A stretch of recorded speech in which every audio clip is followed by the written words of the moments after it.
పనులు అని చెప్పేసి డాక్టర్ అనుకునేట్లేదు, అదేవిధంగా చాకలి అనుకునేట్లేదు, మంగలి అనుకునేట్లేదు. ఎవరే కానీ నాకేమి పర్వాలేదు, నాకు ఒకరి మీద ఆధారపడాల్సినటువంటి అవసరం లేదని అనుకునేట్లేదు. ప్రతి ఒక్కరికి కూడా వేరొకరితో ఎప్పుడో ఒకసారి ఖచ్చితంగా పని అనేది పడుతుంది. ఉదాహరణకు రైతు ఉన్నాడు, ధాన్యం పండించినంత మాత్రాన అతనికి వేరే కార్యకలాపాలు ఏంటి ఉండవా? ధాన్యం పండించి బాగా తినేకుంటే చాలా అతనికి జుట్టు పెరుగుతుంది, జబ్బు చేస్తుంది, లేకపోతే తన పిల్లలను చదివించుకోవాల్సి వస్తుంది. మరి ఇవన్నీ ఒక్కడే చేయగలడు, అతను చేయలేరు కదా? చేస్తాడా లేదా? చేయగలరా? సమాధానం చెప్పండి. ఇవన్నీ రైతు ఒక్కడే చేయగలడా?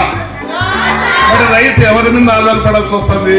రైతు అంత పంట అంతా బాగా పండించి కుటుంబాన్ని పోషించుకున్నప్పటికీ కూడా కటింగ్ చేయడానికి మంగలి మీద, గుడ్డలు ఉతకడానికి చాకల మీద, బాగలేకపోతే చూపించుకునేదానికి డాక్టర్ మీద, తన పిల్లలకు విద్యాబుద్ధులు నేర్పించడానికి టీచర్ మీద ఆధారపడుతున్నాడా లేదా? ఆధారపడుతున్నాడా లేదా? కాబట్టి దాన్ని ఏమంటాం? ఇంటర్ డిపెండెన్స్ అంటాం. ఏమంటాం దాన్ని? కాబట్టి దానికి సంబంధించినటువంటి వివిధ పాత్రలను మన విద్యార్థులు ఒక్కొక్కరు ఇక్కడ వచ్చి చూపిస్తారు. మీరు ప్రత్యక్షంగా దాన్ని బాగా విని అర్థం చేసుకుంటే సమాజంలో ప్రతి ఒక్కరూ కూడా వేరొకరి మీద ఏ అవసరాలకు ఆధారపడుతున్నారు, మరి ఒకవేళ ఆధారపడకపోతే జరిగేటువంటి నష్టాలు ఏమైనా దాన్ని కూడా మనం తెలుసుకోవచ్చు. మరి పిల్లలు అవన్నీ కూడా ప్రదర్శిస్తారు, జాగ్రత్తగా చూడండి.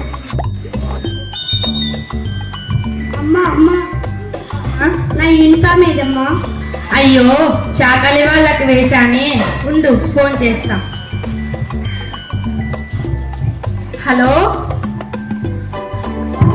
హలో అమ్మా, మా పాప ఇస్త్రీ చేశారా అమ్మా? ఇంకా లేదమ్మా. త్వరగా చెప్పినమ్మా, స్కూల్ టైం అవుతుంది. సరేనమ్మా, 2 నిమిషాలు ఆగండమ్మా. సరే అమ్మా. ఇదిగోనమ్మా మీ యూనిఫామ్.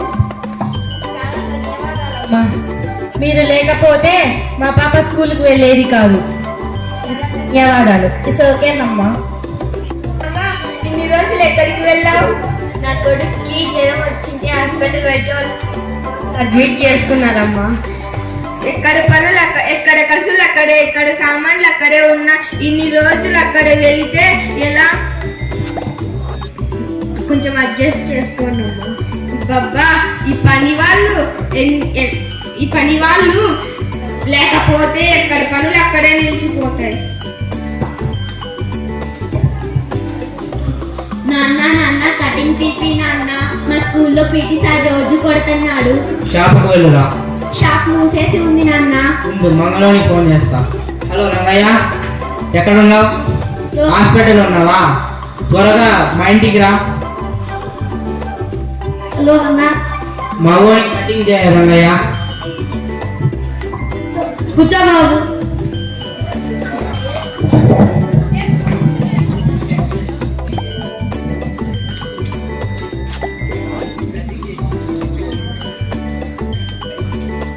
అయిపోయిందన్నా.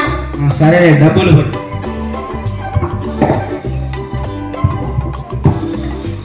థ్యాంక్ యూ అన్న, మా స్కూల్లో పీటీ సార్ కొట్టకోకుండా కటింగ్ తీసినందుకు.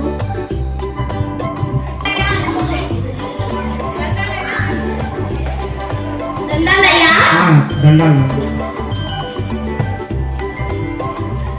ఇన్నాళ్ళు ఇంట్లో పని చేశాను కదా, కొంచెం ధాన్యం ఉంటే పండించాం కదా, బాగా అక్కడే ఉంది, వెళ్ళి తీసుకోండి.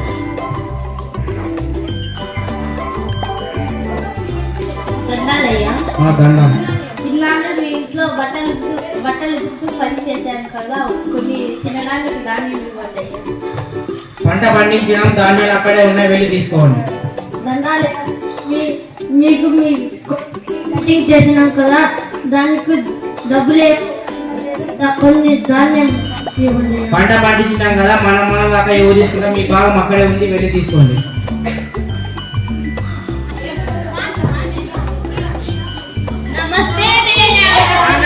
నమస్తే, కూర్చోండి. నిన్న నేర్చుకున్న పద్య పరిమళం పాఠం బాగా అర్థమైందా? అయితే లేదు ఒక పద్యం చెప్పండి. జనని జనకులు నిలుగని పెనిచిన దేవతలటంచి పెరుగుని భక్తి గనుగొని ఎనిసము వారి ధనపుటయే నీకు సౌఖ్యలము విద్యార్థి. బాగా చెప్పు, కూర్చో.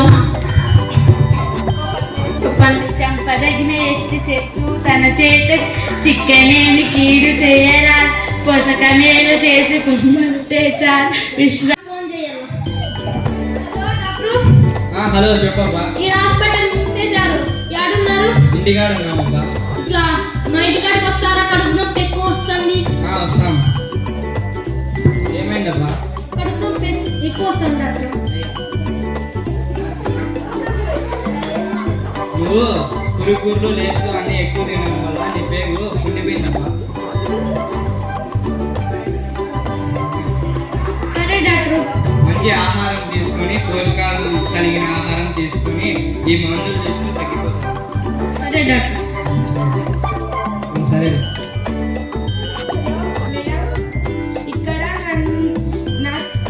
ఇక్కడ నన్ను ఎవరో అటాక్ చేస్తున్నారు.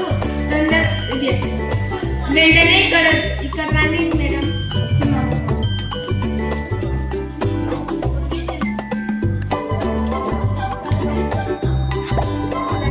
మేడం 100కి ఫోన్ చేస్తున్నాను. చూడండి, అందరూ చూసారుగా, వీళ్ళు సమాజ సహాయం చేసుకుంటూ పనులను సక్రమంగా చేసుకుంటున్నారు. అందువల్ల సమాజం అభివృద్ధి చెందాలంటే వీళ్ళలాగా సమాజంలో అందరూ సహాయం చేసుకుంటూ పనులను సక్రమంగా చేసుకోవాలి. అప్పుడే ఈ సమాజం అభివృద్ధి చెందుతుంది.